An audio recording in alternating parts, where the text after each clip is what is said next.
salmo que tem sido base para os nossos últimos domingos, salmo de número 133, salmo que fala da união. E hoje nós vamos pensar um pouquinho nessa temática que está aí projetada.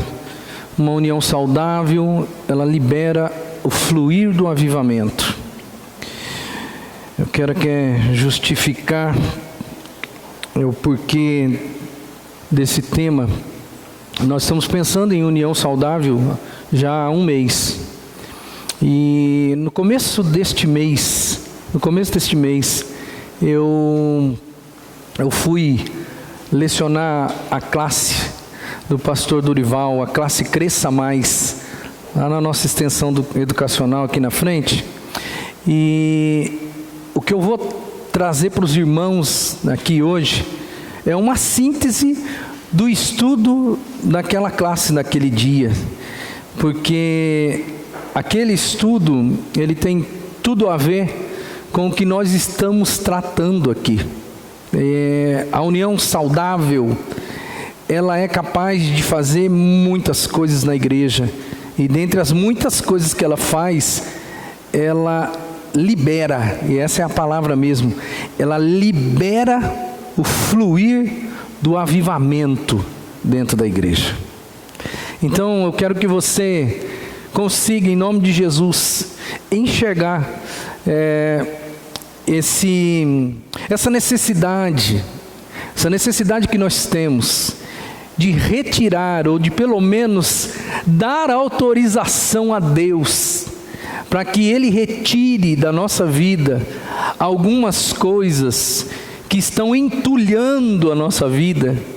E se esse entulho está causando um estancamento, se é que eu posso assim dizer, e o Espírito Santo de Deus não flui na nossa vida, o Espírito Santo de Deus não faz aquilo que Ele deveria e pode, não é nem poderia fazer, mas pode fazer, e não faz por causa do entulho que existe na nossa vida. A Bíblia diz: como é bom e agradável quando os irmãos convivem em união. É como óleo precioso derramado sobre a cabeça, que desce pela barba, a barba de Arão, até a gola das suas vestes. É como o orvalho do Hermon, quando desce sobre os montes de Sião. Ali o Senhor concede a bênção da vida para sempre. A união saudável libera o fluir do avivamento. Meus irmãos, quando nós pensamos em uma enchente, numa inundação, nós temos aí uma ideia. Eu quero que você tenha agora um momento de reflexão e você pense um pouco acerca do poder, o poder de uma inundação, o poder de uma enchente. Nós aqui em Araçatuba, talvez, com raríssimas exceções, em alguns pontos, poucos pontos da cidade, a maioria de nós nunca passou por um pavor resultante de uma enchente, resultante de uma inundação. Mas uma inundação, ela é algo que nós olhamos para ela e nós percebemos que ela tem um poder fantástico. Algumas pessoas subestimam o poder de uma inundação, e algumas delas, por subestimarem o poder de uma inundação, algumas chegam a morrer, porque pensam que aquilo ali não tem problema algum, não, mas uma enchente, de uma forma catastrófica, uma inundação diferente, com força, ela é capaz de arrastar qualquer coisa, e arrastar um ser humano é a coisa mais fácil do mundo, e muitas pessoas ignoram esse poder, e por ignorarem esse poder, algumas delas já perderam a vida, irmãos. Eu quero fazer aqui uma reflexão com você que vá um pouco além da ideia de uma enchente, de uma inundação aí fora em função das águas da chuva. Eu quero pensar com você acerca de uma inundação diferente, que como está aí no telão para você, é uma inundação que traz mudanças maravilhosas, milagres na nossa vida, né? E essa inundação, essa enchente, que é uma enchente espiritual, ela vai trazer uma vida nova para mim, ela vai trazer algo poderoso, grandioso, miraculoso para a minha família, vai respingar de uma forma muito forte na minha igreja, e vai, quem sabe até, e ela tem poder para fazer isso, mudar uma nação por inteiro. É a inundação que eu venho trazer para você aqui em nome de Jesus, é a inundação do Espírito Santo de Deus. É o fluir do avivamento verdadeiro e genuíno que vem através da força e do poder do Espírito Santo do Senhor. E para falar ou para pensar um pouco na questão do Espírito Santo de Deus, não tem como a gente não ir de uma forma meio cautelosa, observando como que foi a revelação, ou como foi se dando a revelação de Deus para nós, no decorrer do percurso da história bíblica, que diz respeito ao Espírito Santo de Deus. Porque existe muitas divergências por falta de entendimento do que é o Espírito Santo, do que ele veio fazer, e da proposta dele para as nossas vidas. Eu quero que você entenda, num primeiro lugar, que no Antigo Testamento existia uma promessa. Existia uma promessa de que um dia, haveria de fato entre aspas, uma inundação do poder de Deus para o povo de Deus, para o povo de Deus num contexto geral. Em todas as épocas, em todas as eras, existia uma promessa de que esta inundação começaria ou aconteceria. Isaías, ele escreve as suas profecias mais ou menos 600 anos antes de Cristo. E 600 anos é tempo, irmão. Eu quero que você pense um pouquinho. 600 anos é muito tempo. Se olharmos para trás, 600 anos, o Brasil não havia sido descoberto. Não tinha uma pessoa aqui, a não ser os índios, 600 anos atrás. E 600 anos antes de Cristo, o profeta Isaías, né, e depois também o profeta Joel vai falar, né, dessa profecia. A profecia era a seguinte: porque derramarei água sobre o sedento e rios sobre a terra seca. Derramarei o meu espírito sobre a tua posteridade e a minha bênção sobre os teus descendentes.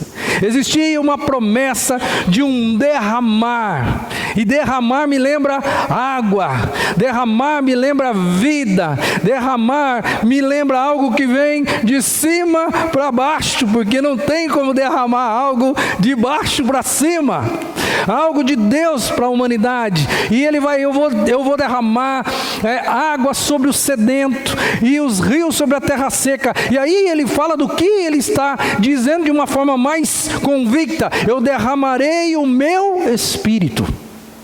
Então existia apenas no Antigo Testamento, 600 anos antes de Cristo, uma promessa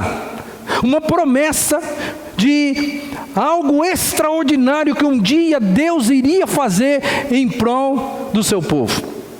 E essa promessa então, ela vai caminhar, o tempo vai passar, e aí nos tempos de Jesus, pouco depois da morte de Cristo, em Atos capítulo 2, você vai ter uma narrativa do cumprimento dessa promessa, que lá atrás, 600 anos, era só uma promessa. E pensa bem, uma promessa que demora 600 anos para acontecer, é praticamente uma promessa que não se lembra mais. Mas Deus fez essa promessa, e Deus se lembrava dessa promessa, e Deus cumpre a sua palavra. E em Atos capítulo 2, dos versos 1 até o 4, eu volto a dizer, agora o ano é mais ou menos 33 depois de Cristo, mais ou menos, tá ok?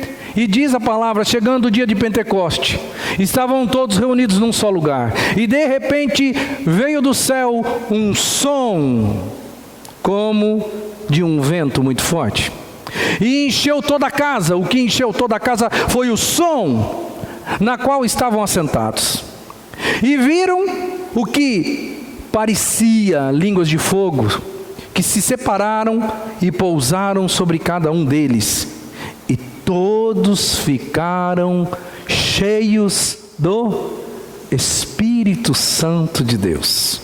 Aquela promessa de Isaías, 600 anos antes de Jesus. A promessa de Joel 2:28, há muito tempo antes de Jesus, ela vai se cumprir exatamente nesse dia, quando a igreja de Jesus, reunida após a sua morte e ascensão, agora a igreja de Jesus, ela está às portas de realizar a obra e a missão que foi dada a ela. Mas Jesus mesmo havia dito: ficai em Jerusalém, até que vocês sejam revestidos do poder, e quando vocês forem revestidos do poder, aí sim vocês serão as minhas testemunhas, tanto em Jerusalém, como em Samaria, e na Judéia, e até os confins da terra. Jesus disse: esperai até que vocês sejam completos, cheios, plenos do Espírito. E esse dia acontece agora, registrado em Atos capítulo 2, os versos 1 até o verso 4. Agora a igreja tem nela, já foi derramado o Espírito Santo de Deus, que no Velho Testamento usava um aqui, um lá, outro lá, mas não havia sido derramado sobre toda a carne. Esse derramamento, essa inundação do Espírito Santo de Deus, ela só acontece nesse relato de Atos capítulo 2. E aí sim, a igreja tem a autoridade, o poder que o Espírito Santo concede a ela. Não que ela concede a ela mesma, mas que o Espírito Santo concede a ela. Meu irmão, isso tem a ver comigo e com você.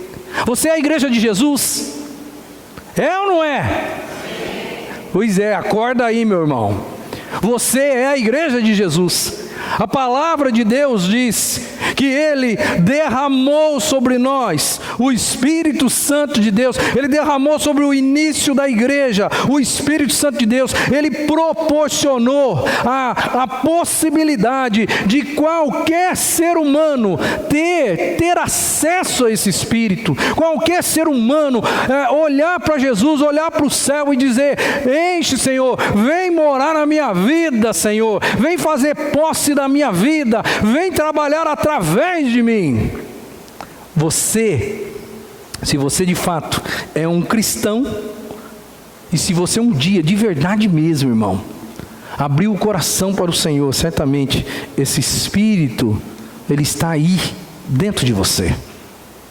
Mas vamos caminhar um pouquinho para você entender melhor aonde eu quero chegar. Vamos pensar agora no desdobramento dessa promessa.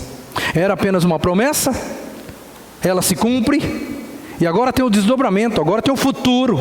O que nós vamos fazer depois do cumprimento dessa promessa? Qual é a nossa missão? E o desdobramento diz respeito a vários temas, vários textos no Novo Testamento, mas existe um aqui que precisa ficar claro para você e para mim. A Bíblia diz: quando vocês ouviram e creram na palavra da verdade, o Evangelho que os salvou, vocês foram selados com o Espírito Santo da promessa. Aquele que um dia foi prometido, aquele que um dia foi derramado.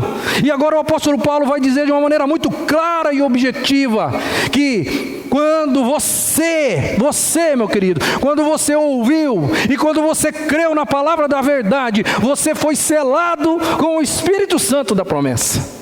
Ele está na sua vida, é Ele que move você, é Ele que faz com que você seja quem você é espiritualmente falando.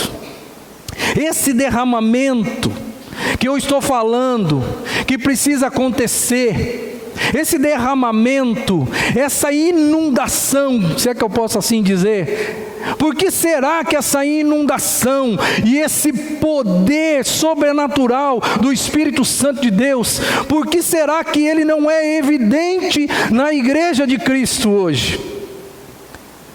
Porque nós estamos entulhados,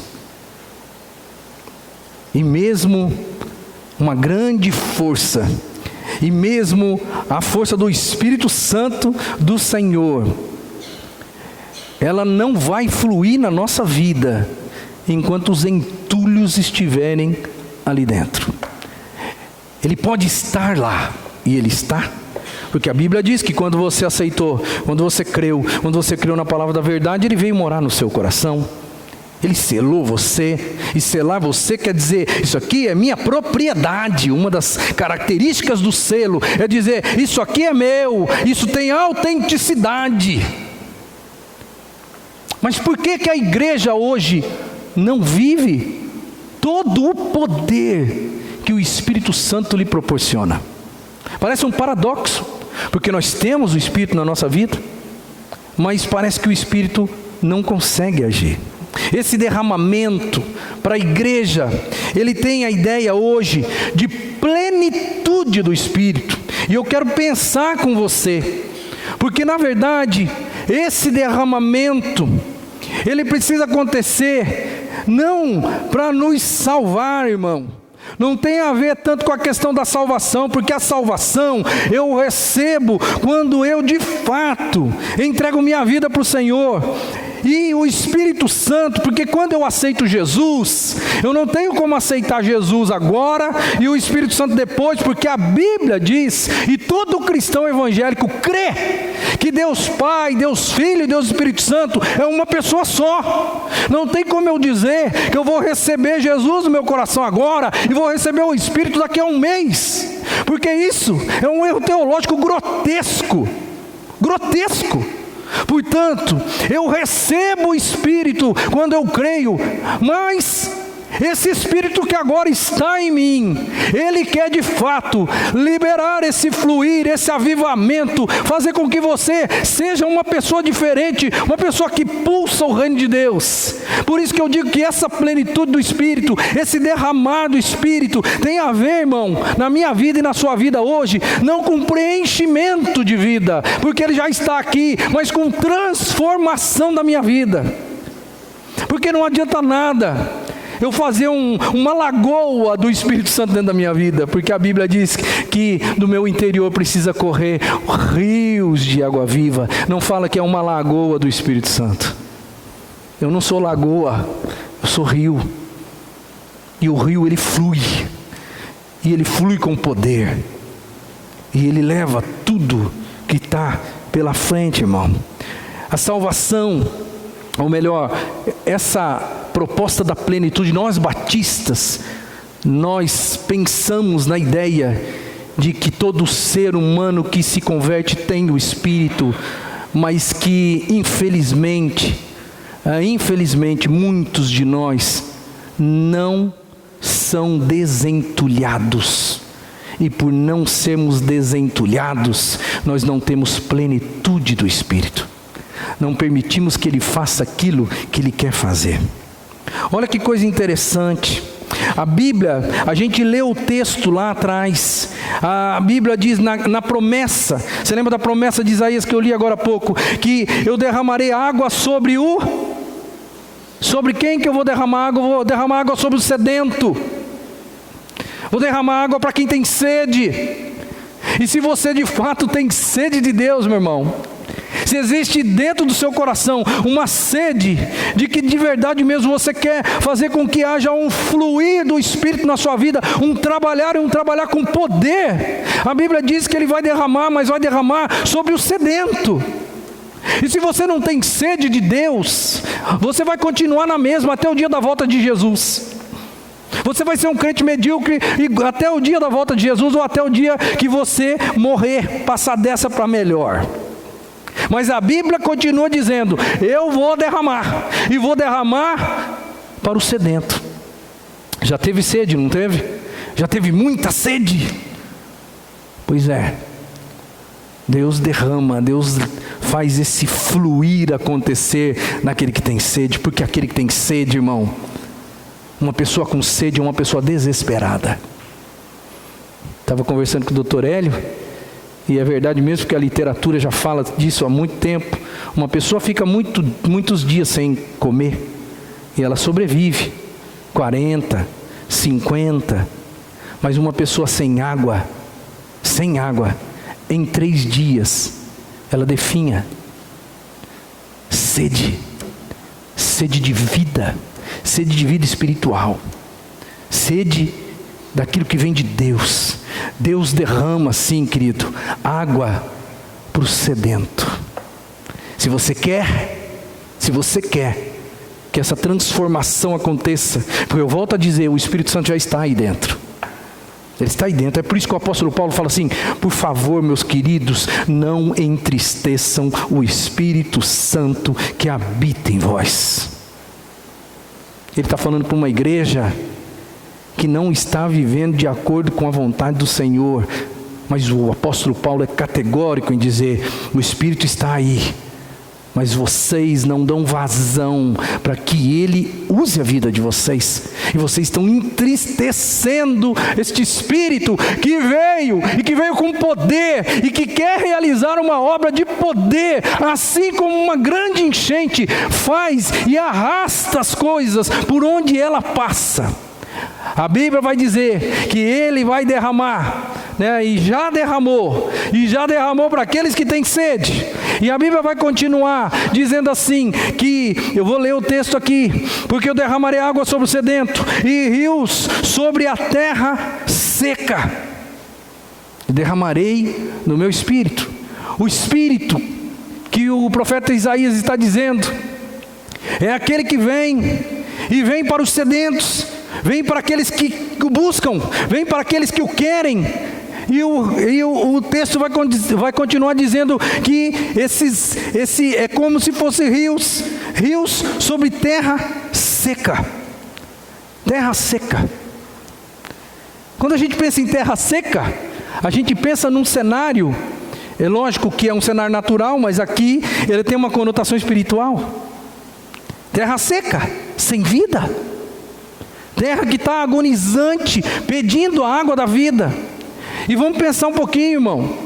Hoje, nos nossos dias, parece que nós nunca, como planeta, como globo, parece que nós nunca tivemos tanta seca espiritual quanto agora. Você tem no coração aquela ideia assim de que parece que as coisas não estão indo muito bem? Você tem um pouco de medo do futuro, porque parece que daqui a 50 anos não vai existir fé na terra mais? Você tem essa coisa no coração aí? Você está olhando para frente, o cenário é um cenário meio desastroso. Pois é, meu irmão, é nesse cenário que Deus nos chamou para viver. E se nós somos sedentos de um poder que já nos foi dado e que já está dentro de nós, mas que infelizmente ele não flui porque nossa vida está entulhada, Deus está dizendo assim que Ele vai derramar, e esse derramar tem a ver hoje para mim e para você como um ato de verdade mesmo, de transformação, de purificação, de tirar o entulho da minha vida, de permitir que o Espírito Santo que já está dentro de mim faça uma obra transformadora dentro de mim, para que através da minha vida flua o Espírito Santo de Deus, porque a humanidade nunca esteve tão seca quanto agora, irmão. Eles nunca estiveram tão necessitados do derramar do Espírito, da presença de Deus. O mundo nunca esteve tão necessitado. Como é que você está? Como é que está você com relação? Você é um cara sedento do poder e da manifestação do Espírito de Deus na sua vida? Você é uma pessoa sedenta por isso? É ou não? A Bíblia diz: quem crer em mim, como diz a Escritura, do seu interior fluirão rios de água viva. E aí o evangelista, que é muito interessante, ele fala assim, ou seja, Jesus, Jesus estava se referindo ao Espírito, que mais tarde receberiam os que nele crescem. Até então o Espírito ainda não tinha sido dado, pois Jesus ainda não fora glorificado. Você vê aqui a proposição de escrita de João, que está vivendo com Cristo. E ele fala assim, olha, Jesus falou desse jeito, e ele estava se referindo ao Espírito, mas o Espírito ainda não havia sido derramado. É como João está escrevendo depois de ter vivenciado as coisas. Ele olha para trás e ele escreve, e ele diz assim, Jesus estava falando isso, mas ele falou, e era referente ao Espírito, que mais tarde nós receberíamos, e as pessoas receberiam, quando o texto diz aí, que eles vão receber o Espírito, quando eles crescem. Quando crescem. Eis aí uma narrativa, mais uma narrativa, que mostra com clareza que Espírito Santo se recebe quando você crê. Que dia você creu? Quando foi? Há quanto tempo? Pois esse Espírito Santo de Deus está dentro de você desde aquele dia. Mas a Bíblia diz, quem crer em mim, você creu? O Espírito está dentro de você. Quem crer em mim, diz, como diz a Escritura, do seu interior fluirão rios de água viva.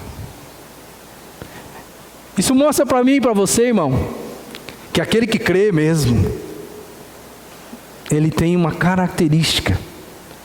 O Espírito Santo está dentro dele, e existe aqui um fluir. E essa palavra é interessante, porque a palavra grega aqui, para rio, que está traduzida por rio aí, é pátamos. E não é rio, literalmente falando, é uma inundação, é uma torrente de água.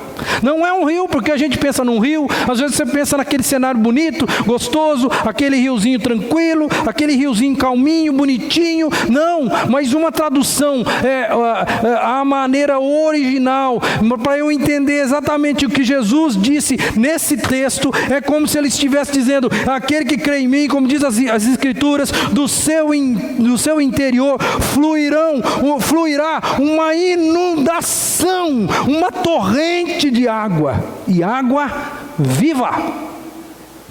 É um cenário espiritual que ele está montando aqui. É como se ele dissesse de uma maneira bem clara, aquele que crê, ele de fato dá vazão ao poder que existe dentro dele, poder que emana do Espírito Santo de Deus. E o que é necessário, irmão, para que essa plenitude, ou seja, para que esse poder, ele comece a acontecer de fato na minha vida? E aí é que eu começo a fazer o link com o Salmo 133. A primeira coisa que eu preciso fazer aqui, eu preciso começar a remover as barreiras. Porque todo mundo já brincou de estancar água. Todo mundo já brincou, seja num rio, seja perto, por causa da água da chuva que corre. Todo mundo já brincou de estancar água, né? E como é que a gente faz para estancar água? A gente começa a pegar tudo que tem, e a gente começa a colocar ali e formar uma barreira, formar uma represa. Toda criança já fez isso. A nossa vida, irmão, às vezes ela está meio parecida com esse negócio. A gente construiu ali, nós fomos construindo barreiras. E o fluir, a plenitude do Espírito, ela não acontece nunca, porque quem construiu a barreira não foi Deus. Quem construiu a barreira foi o meu egoísmo. Quem construiu a barreira foi a minha personalidade, foi o meu jeito de ser, foi as coisas não curadas e não tratadas, porque eu não permito que Deus coloque a mão. E quando eu não permito que Deus coloque a mão, essas barreiras estão ali. E a plenitude do Espírito, ela nunca acontece na minha vida, porque existem barreiras ali, e barreiras incrustadas, que impedem o fluir, e o fluir com a potência que o Espírito Santo propõe. Olha, meus irmãos, isso não tem a ver com uma segunda bênção. Isso tem a ver com o uso da bênção. O uso da bênção que já me foi dado. O Espírito Santo de Deus é como que a pessoa que faz aniversário e o outro chega lá no dia do aniversário com todo carinho, com todo amor, dá um pacotão bem grande, bem bonito, bem embrulhado, chega para o indivíduo, dá aquele presente maravilhoso, ele pega aquilo, chega em casa e ele coloca num canto e deixa lá. É dele? É dele? É. Foi ganhado? Foi ganhado. Mas ele está lá. Ele não está sendo usado. Eu nem sei exatamente o que se trata. Eu não tive interesse de buscar. Eu não quero saber o que é. Pois é, o Espírito Santo de Deus é aquele que entra na sua vida quando você crê. E o problema de muitos cristãos é que nós o recebemos e nós o deixamos de lado. E é por isso que o apóstolo Paulo fala: não entristeça o Espírito Santo de Deus, porque você ganhou ele, meu irmão, como uma ferramenta poderosa. E nós batistas chamamos isso de plenitude do Espírito. É ser tão cheio, mas tão cheio, que este fluir e este derramar, ele continua acontecendo na minha vida de uma forma ininterrupta, ao ponto de que eu sou pleno, e eu transbordo, e todo mundo que está ao meu redor começa a ser abençoado pela água da vida que sai de dentro de mim, que é fruto não da minha vida, mas do poder do Espírito, que continua a derramar, e eu vou sendo alguém que por onde passa, eu vou jogando a água da vida para fora.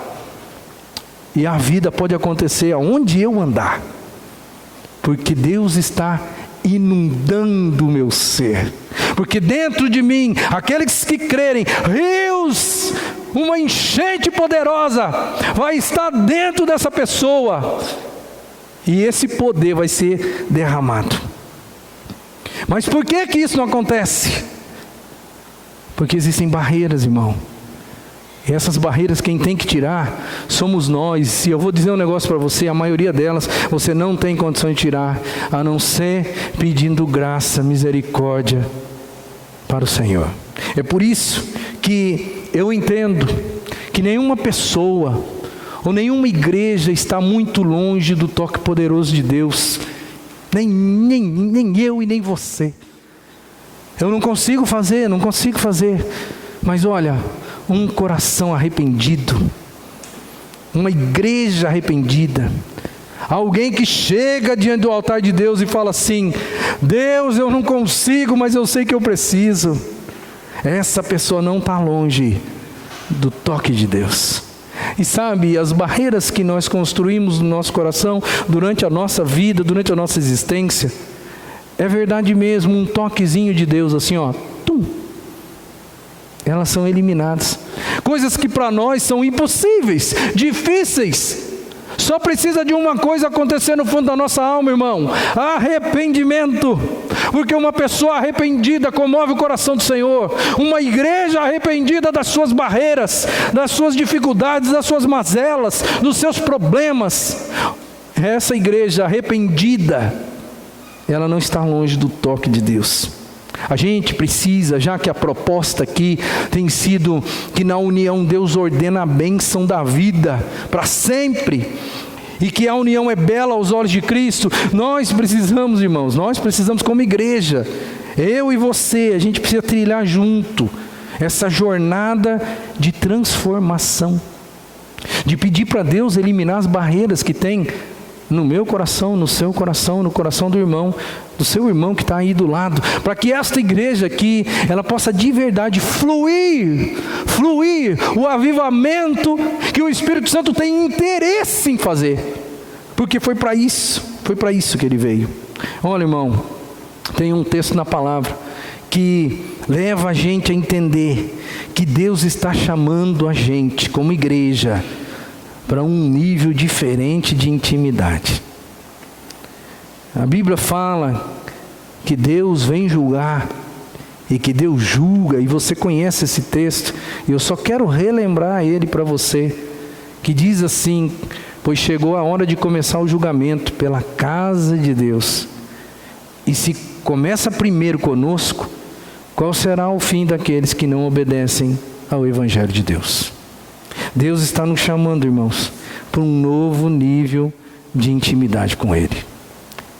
Eu entendo que tudo isso que nós estamos vivendo nesses tempos, todo esse mover de Deus falando conosco acerca dos relacionamentos, tudo que Deus tem falado ao seu coração e você tem ido para casa e ruminado a respeito, eu quero dizer para você, é uma maneira de Deus julgar a gente. Porque quando você abre o coração e ouve, você começa a pensar: peraí, que barreira que tem no meu coração, que eu insisto em não deixar na mão de Deus para ser quebrada? Que barreira existe no meu coração e que eu fico dizendo para mim mesmo que ela não existe, mas no fundo alguma coisa me diz que existe sim, porque eu não vejo plenitude do Espírito acontecendo na minha vida? Irmão, eu entendo que a palavra do Senhor vem encostando a gente na parede e dizendo assim: ei, chegou a hora de julgar vocês, porque aonde tem união perfeita, a bênção da vida, ela impera para sempre, conforme diz o texto, Salmo 133. Hoje, nos dias de hoje, eu já disse isso, existe uma decadência espiritual em todos os lugares, não é verdade? E talvez lá no fundo do seu coração você até pense assim: não tem mais jeito não. Sabe por que não tem mais jeito não?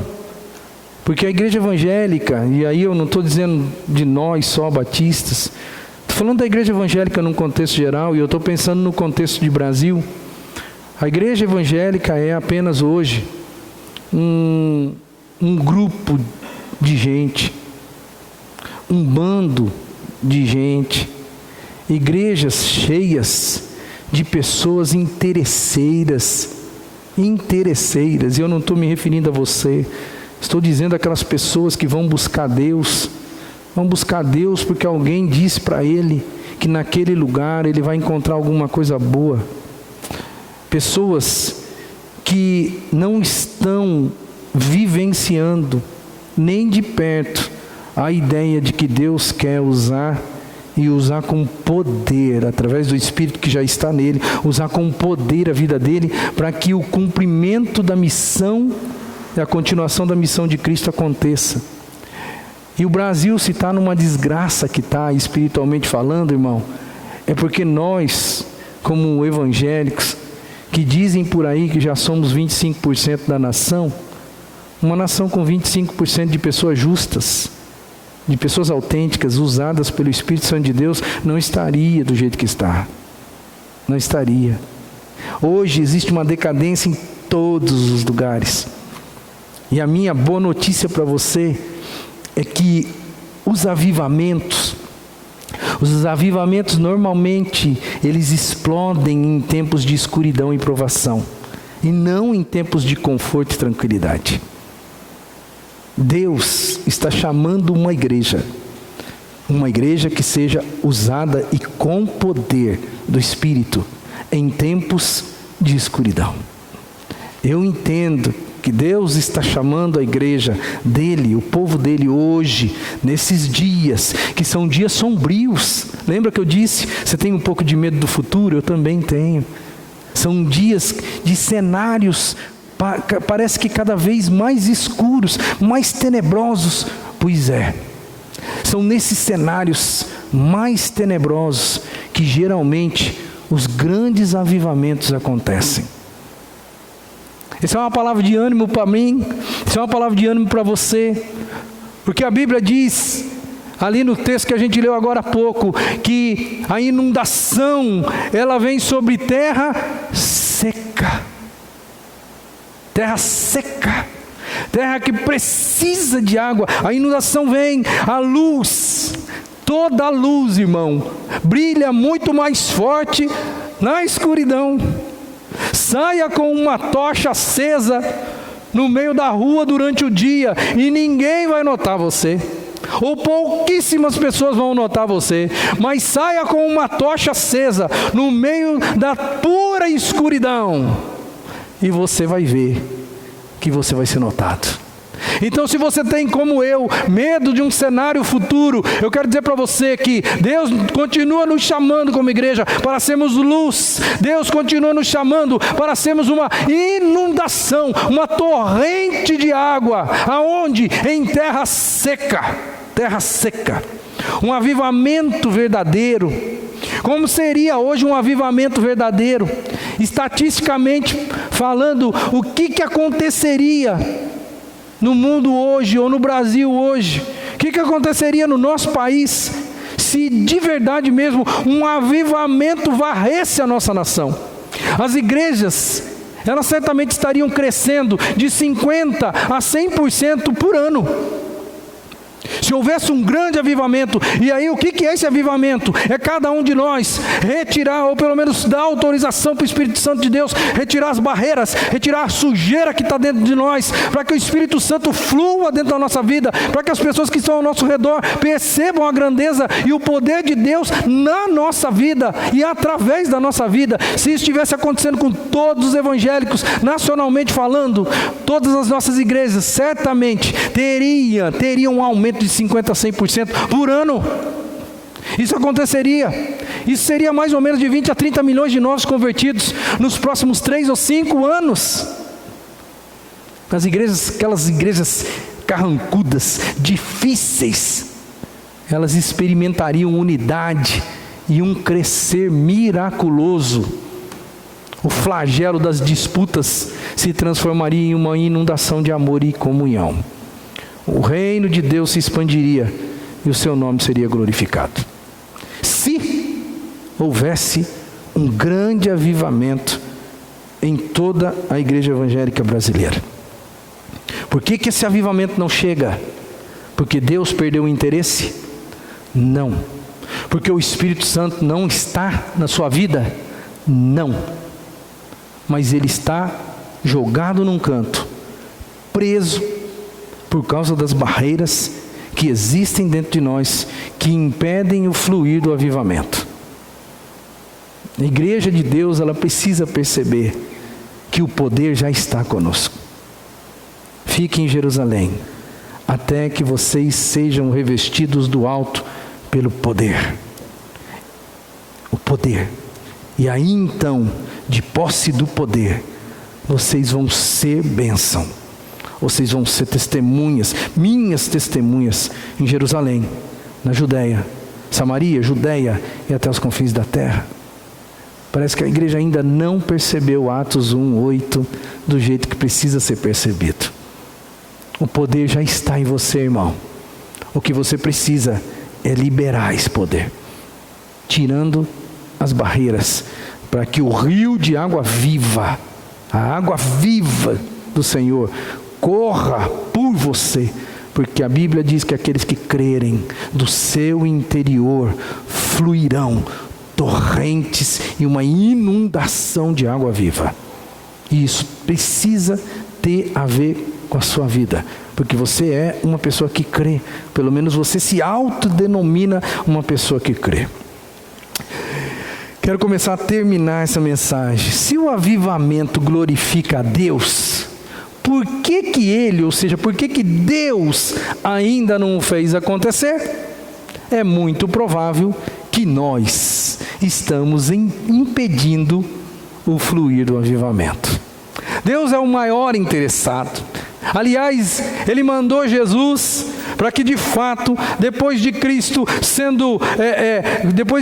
ter subido aos céus, Ele manda o Espírito para que o Espírito complete a obra de Cristo. Você junto comigo aqui na ceia do Senhor ouviu a última palavra de Jesus e Ele disse: está consumado.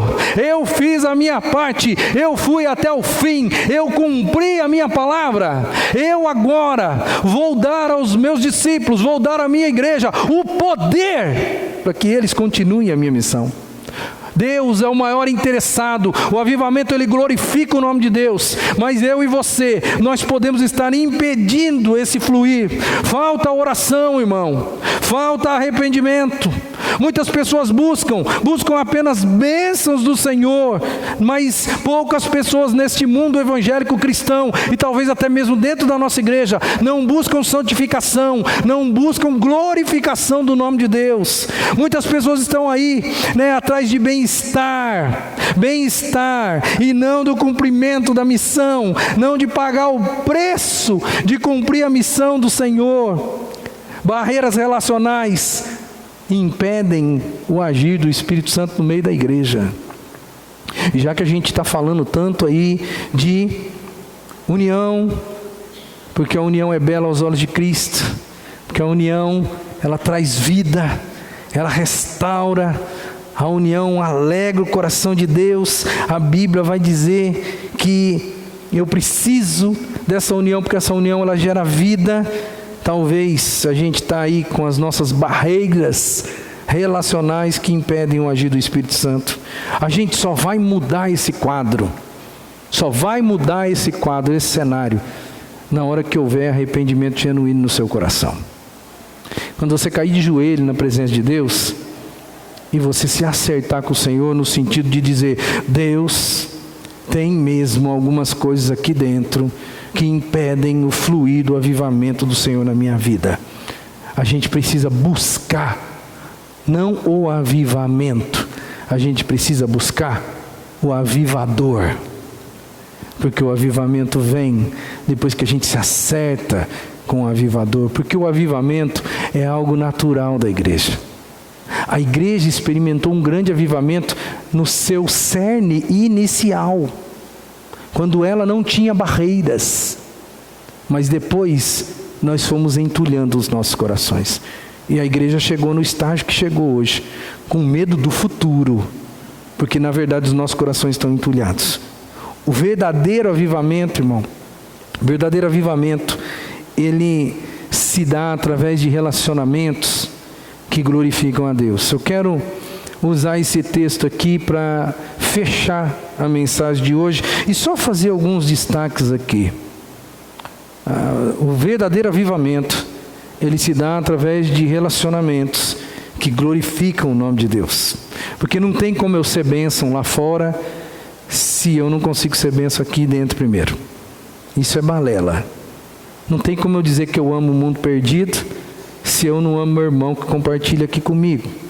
Não tem condições de eu não ser verdadeiro com o irmão e dizer que eu amo lá fora, e que eu quero lá fora, e que eu busco lá fora. Não tem jeito. Eu quero destacar aqui nesse texto algumas coisinhas bem rápidas para você. Primeiro, o destaque que tem aqui, a coletividade. Eu pintei de vermelho ali todas as palavras que dizem respeito à coletividade, para você entender como é importante esse texto. Eles, já começa no plural, eles se dedicavam ao ensino dos apóstolos e à comunhão, ao partir do pão e às orações. Agora diz todos, não é um ou outro. Todos estavam cheios de temor, e muitas maravilhas e sinais eram feitos pelos apóstolos. Todos os que criam mantinham-se unidos e tinham tudo em comum.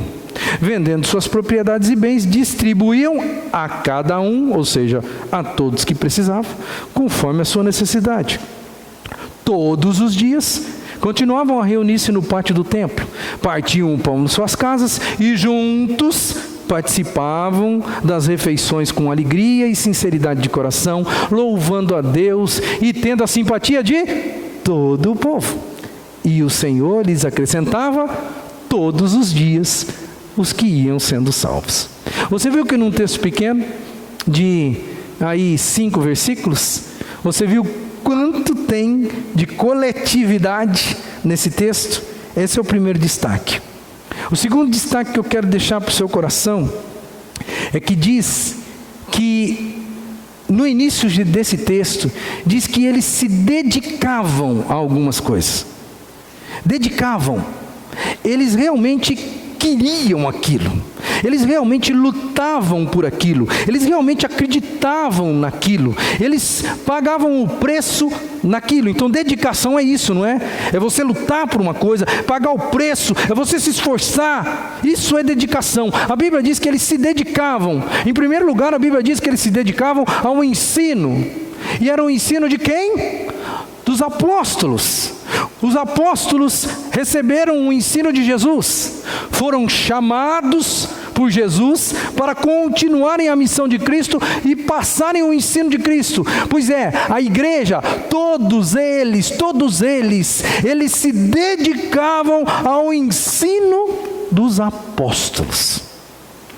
Eu não tenho como pegar nada de alguém como ensino, não tenho como pegar e me dedicar se eu não olho para esta pessoa que me ensina e não olho para ela como uma autoridade de Deus na minha vida. Não tem como acontecer isso. A Bíblia diz que o fluir do avivamento acontecia naquela igreja primitiva, porque em primeiro lugar, a Bíblia diz que eles pagavam um preço, se humilhavam, e eles se dedicavam ao ensino dos apóstolos. A autoridade que Jesus havia... Porque Jesus não estava mais lá, mas agora era um chamado de Jesus que estava no lugar, se é que eu posso assim dizer, é claro que não é no lugar de Jesus, mas continuando a missão da pregação da palavra, era alguém chamado, comissionado, autorizado por Cristo, e que agora ensinava o povo. Tudo isso aconteceu, irmão, na igreja primitiva. O fluir do avivamento aconteceu, e aconteceu com força, com poder nos primeiros dias, porque eles se dedicavam ao ensino dos apóstolos. Eles tinham os apóstolos como verdadeiros pessoas que eram autorizadas, chamadas por Jesus. E havia dedicação ao ensino deles. Tudo que os apóstolos ensinavam, a igreja comprava como verdade absoluta e fazia. Existe hoje na igreja moderna, existe hoje dedicação ao ensino dos apóstolos. Os apóstolos também já não estão mais aqui, não é mesmo? Mas Deus continua chamando, comissionando, ungindo algumas pessoas, cujas quais hoje fazem a tarefa, cumprem a tarefa dos apóstolos. E hoje a igreja olha para essas pessoas e de verdade se dedica ao ensino dessas pessoas. É por isso que talvez nós estamos onde nós estamos. O texto não para por aí. O texto vai dizer que eles também se dedicavam à comunhão. Porque para você ter comunhão, tem que haver dedicação. Tem que haver morte do eu. Tem que haver algo sobrenatural de Deus. Porque as pessoas, parece que hoje nós estamos vivendo num mundo onde as pessoas, elas acreditam nelas, só nelas. Qualquer pessoa que venha querer ensiná-las, já existe uma certa barreira, porque na verdade elas acreditam nelas. Não acreditam no ensino de mais ninguém.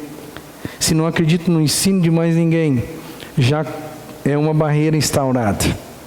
Se não se dedica à comunhão, é outra barreira instaurada. Se não existe partir do pão, o que era o partir do pão? Partir do pão é que eles comiam juntos nas casas. A igreja tem uma proposta hoje de pequeno grupo multiplicador para a gente conseguir fazer isso daí, sabia? A gente conseguir comer junto, partir o pão com o meu irmão. Pode ser que eu não consiga fazer isso com toda a igreja, mas eu consigo partir o pão junto com o meu irmão. E que se você não gosta muito de multiplicação, eu quero dizer para você que você é muito egoísta, porque você quer partir o pão sempre com as mesmas pessoas. E no fundo, o egoísmo não é de Deus. Deus quer abençoar todos.